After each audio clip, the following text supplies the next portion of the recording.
So this is the sort of stuff coming out of atheism at the moment, and this is the no-fap movement, of course, a movement against masturbation from within atheism itself. And after all, what gets one to think about God more than the prospect of God not existing? Since, atheism is characteristically obsessed with God, I think. And just this idea that there's no FAP stuff, this anti-masturbation stuff would percolate through into the public consciousness in the 21st century. I mean, it's astounding that, we can't see how easily foxed we're being by this.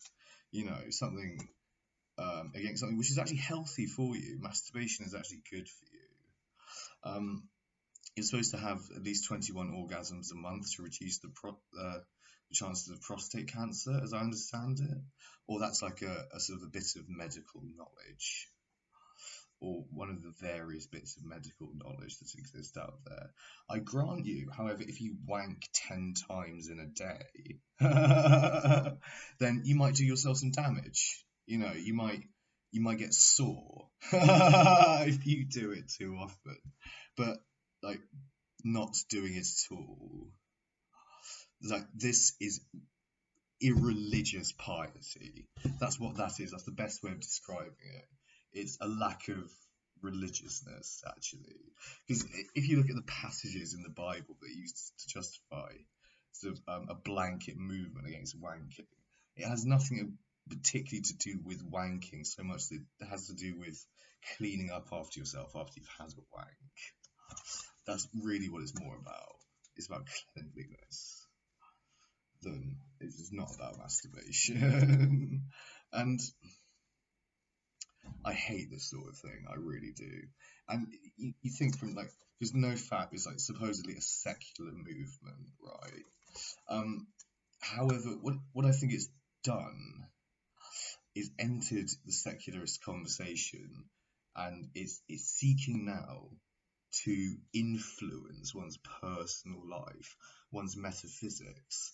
And have you noticed with atheism, but by the same token as with atheism,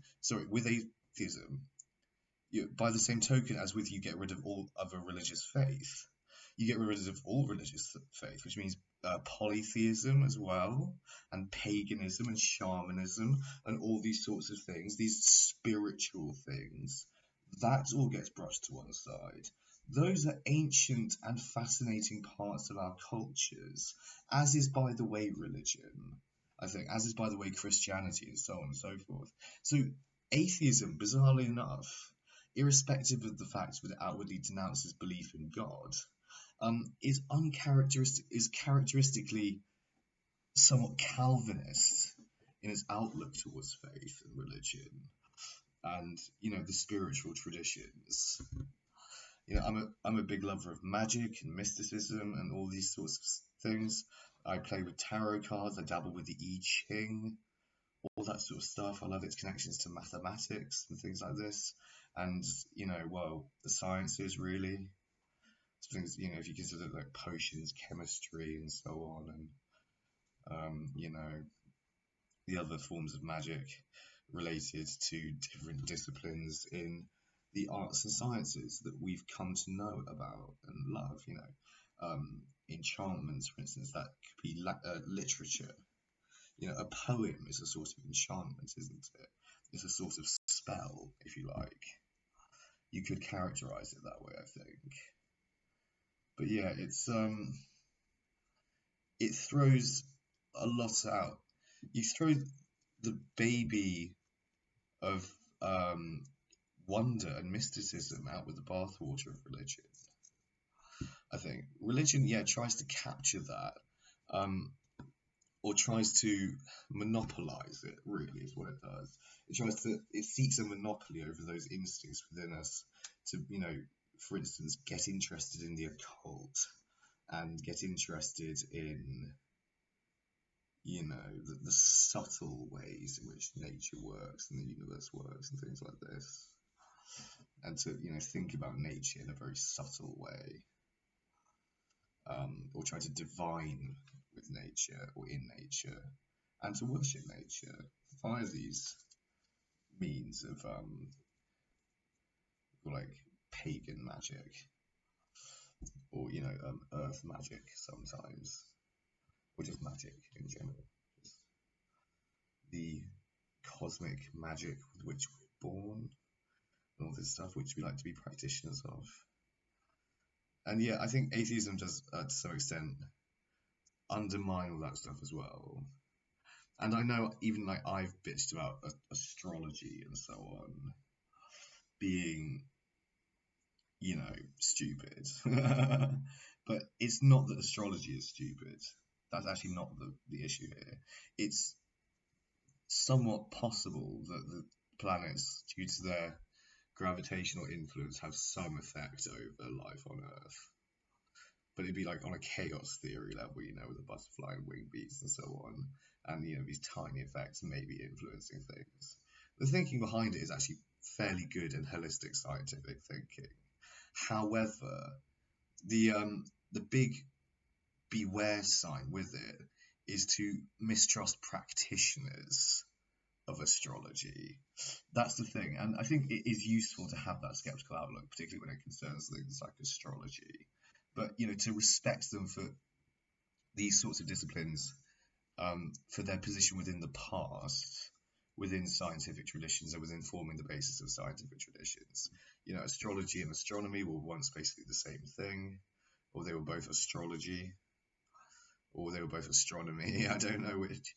As astronomy used to have this mystical dimension called astrology, trying to derive future predictions for life on Earth on the basis of the positions of the planets and so on. But the thing is, it might actually have an effect, and that effect might be testable. Does that make sense? But we need to use computer simulations of the Earth to figure out what those effects would be, because those would be so small and minute, you couldn't simply divine the effects. So by all means, learn about astrology. Definitely learn all this stuff. Don't shy away from this ancient occult wisdom or this ancient occult stuff. Definitely don't. And be very interested in it, because it's very interesting. It's a fascinating and rich and beautiful part of our pasts.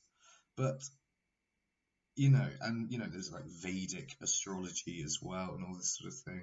And every civilized or cultivated or developed religious tradition around the world has developed some form of astrology. But so study it by all means, but be wary of people trying to predict the future with it. Unless you know that unless you feel some sort of connection with that, maybe. Or unless, your horoscopes interest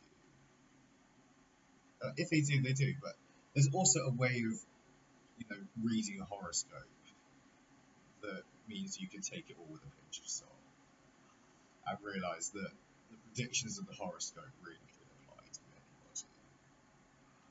So,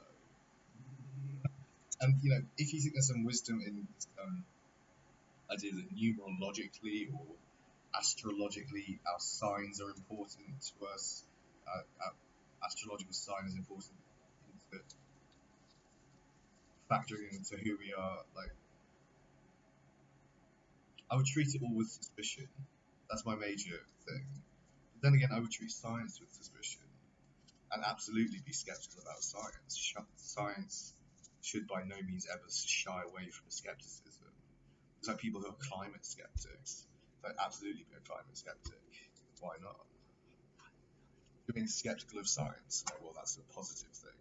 That's what you're supposed to do as a scientist. We think we know, for instance, that the universe began with a Big Bang 13.8 billion years ago. And then again, do we know that per se? I think more like what we know, and this is why we have to continuously revise our understanding of the universe. What is it that we understand? What are the phenomena that we're able to describe using science? It's all very, very important stuff. What is quantum mechanics? what is our understanding of it? You know, what does quantum mechanics mean to you? If you can describe such a thing, if you can describe, you know, the movement of the smallest particles in nature, can you do that? And so on. And yeah, we must always be interrogating our own beliefs. We must always be skeptical. We must. But, I mean, we must be skeptical even of atheism, I think. And we must be... Well, I'm a pantheist. I think pantheism is something good enough that's worth proselytizing for. So, yeah, I think you should be a pantheist, most of you.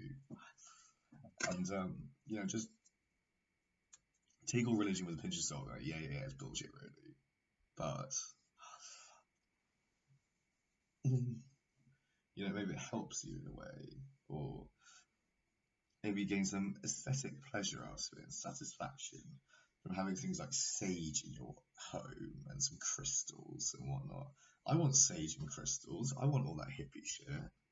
I really do in my home when I get my own home. I want incense and little carved things, all hippie stuff. Yes, definitely. All that shit. All that stuff. I definitely want it. Yes. And you know, you don't need to be quite so po-faced and pedantic about religious belief and about spiritualism, and just let us have our own bullshit and let us acknowledge that it's bullshit also, and be willing to tell other people in a kind of very Derren Brown-esque way. Derren Brown, like, that is the model of a pantheist, basically. That's someone who, yeah, would, I imagine, know who Baruch Spinoza is, understand that argument, and, you know, he's very well informed from a philosophical perspective also. But a lot of pantheists, I think we would sort of slip through the cracks now as agnostics, because that, by the way, is the real answer when it comes to this question as to whether or not does God exist. So whether or not, you know, God exists, we don't know. That is the real answer. No one on earth knows. And if we're created by some sort of creator entity who's made it their business to keep themselves secret from us, well then I guess that's it. I guess that's our fate, isn't it? You know, there's not a hell of a lot we can do about that other than maybe try to live good lives. I don't know, I try to live a good life. I certainly do. I try to live my best possible life. I think I have regrets even. I think there's things I wish I'd done sooner in life. Or, you know, I wish I was in a different place now, really, than where I am currently in life. Which is unfortunate, and no one should really have to think like that and feel like that. But in my case, that's the truth. I feel I could be a lot further in life than where I am. And maybe that's the result of having wasted time. Maybe it's a result of having confused and conflicting ambitions. Then again, I don't know. It might not be. This might be a natural cycle of self-discovery and learning of some description. But still at 29, I don't know. Yeah, so like agnosticism, that I do have respect for. Like agnostics, I have a lot of respect for. It's actually, because of atheism itself, it's actually quite a brave move to say that you're an agnostic. I think sometimes, because you know a lot of atheist types will want to bite your head off for it and say, no, you must be an atheist. Like, why must I? Or they'll be very quick to say, oh no, but you don't believe in God, so you're an atheist as well. Like, no, I'm not. I don't think. I neither believe in something nor disbelieve in something. I'm undecided about the prospect of something's existence. And furthermore, I'm a pantheist, so I believe that God must be equal to the universe, and that I believe that all religions are manifestations of human instinct to worship nature. So, what does that make me? Oh, but you believe that God doesn't exist? No, I don't. I believe the universe is God. I'm not an atheist. I'm a pantheist. because I read into it, and I at some point came across the term pantheism and read what it means. I said, oh, that's probably what I am. And no offense to atheists, but no fap. Fuck you. Seriously, fuck you. Like, are you gonna say that to young people?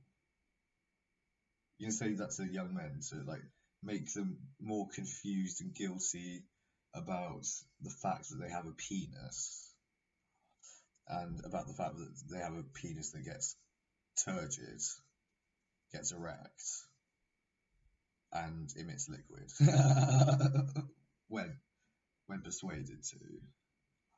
That makes you feel good. When it makes you feel good, you shouldn't do it. Why on earth shouldn't you do it? Granted, again, like if you're, I've experimented with this. I've tried to go for the most wanks I can do in a day. I think I got to like 9 or 10. I didn't get to 10. I didn't break double figures. No, I got to 8 or 9, I think. But I couldn't use my penis again because it was too painful. Like 5 days afterwards. That is the most damage you can do to yourself by wanking. I promise you. And other than that, like, you'll be fine. It doesn't harm you in the long term. It doesn't damage you psychologically. If you try to like cut that one up, that is a complete load of bullshit. So, is this explicable in some way? Is this explicable by Christians feigning atheism to try and destroy our culture of masturbation? Or to try and end masturbation on some brutal, sort of god fetishizing path of megalomania and self-destruction? Because no fap is gross. It's ridiculous. Because the secularist atheist movement propped up by the likes of Christopher Hitchens, the moment Christopher Hitchens dies, they're straight in with no wanking. Fucking unbelievable. But then again, do I actually blame the religious for this? Maybe I do even. And it's actually religious people who infected atheism, and they're to blame. But then again, like, I don't actually believe in atheism. I'm an agnostic pantheist. Which is not the same thing as atheism. It's the way out for conscientious, intelligent, spiritual people. Like hippies, basically. It's hippie atheism. Well, it's not atheism, really. I like Pan, the goat. I worship the goat. Goat boy. I see what Hicks was getting at with that goat boy routine. That's Pan. That's the fawn, isn't it? El fauno. Pan.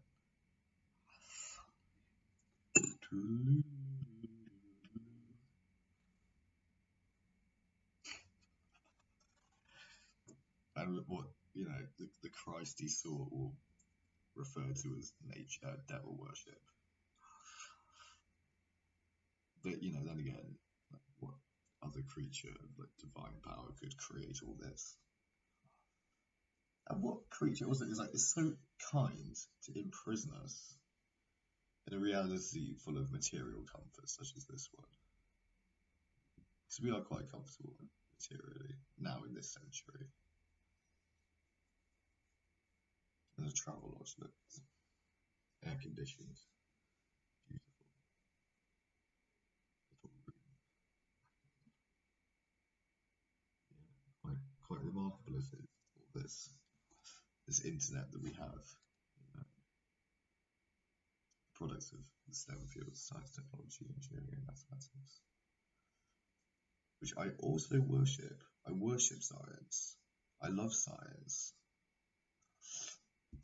Science is like both the tattoos on my arm, they're both annexed to some sort of science. Got the hydrogen atom, physics, obviously. And then got the cow, that's obviously agriculture / biology / the life sciences / economics, but agriculture, engineering.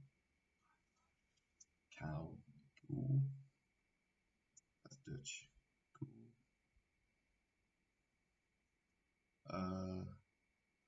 Yeah, and a town near where I grew up is called Melksham, Milk Town or Milk Village.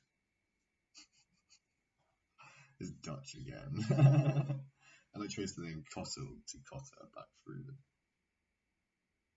the Netherlands for like the late Dark Ages, or like early medieval period, isn't it?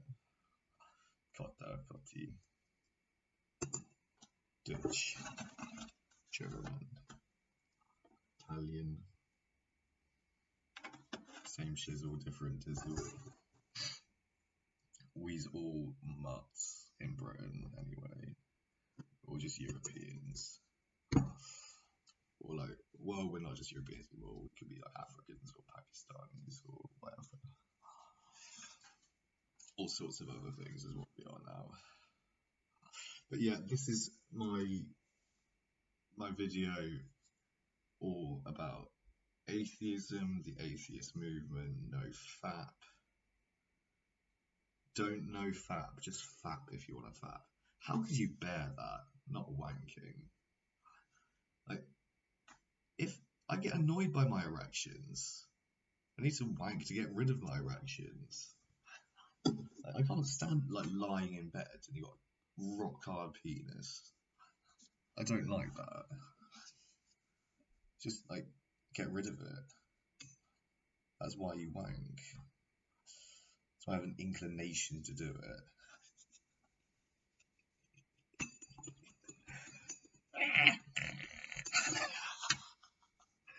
Thank you very much for watching, everybody. I love you lots. I'll see you soon.